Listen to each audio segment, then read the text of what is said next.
So here we are, running the repaired Reno. We're just barely getting the water out of the pistons. So she's trying to find that sweet spot on the throttle, which is not very easy. This is one of Aster's very first engines, and the joke is they're either on or off. There's almost the microscopic adjustments on the throttle knob are the difference between 0 and 90.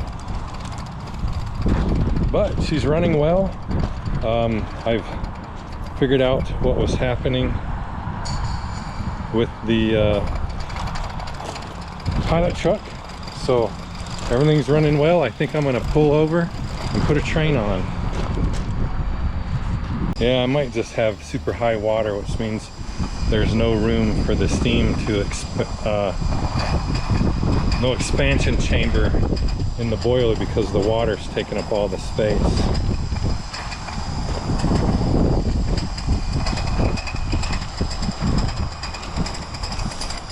Well, and the other thing is there's no pressure gauge, so you got to run by sense of smell, and that's not always easy.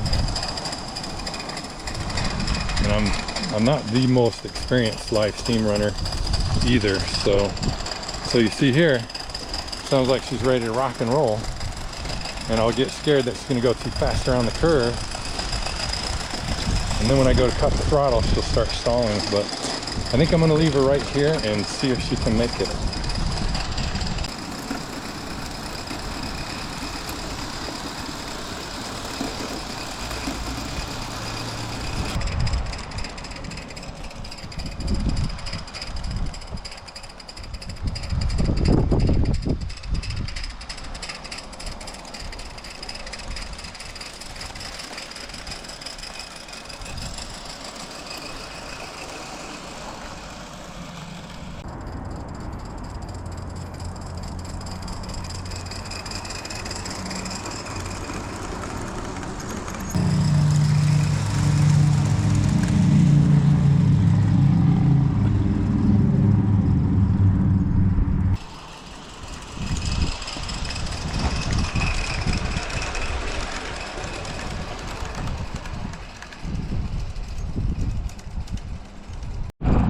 These are my, I don't know if you can hear me over the Harley Davidson there. These are my Christmas box cars. It's the first time I've run them. Come on, Reno, what are you doing to me? There goes the bullet bike. No matter what he does, he's still not as cool as the Harley Davidson. Anyway, the box cars are all Mike's Train House, gauge 1. They're allegedly scale. I like that they got the see-through roof walkways, and then the caboose is Mike's Train House also.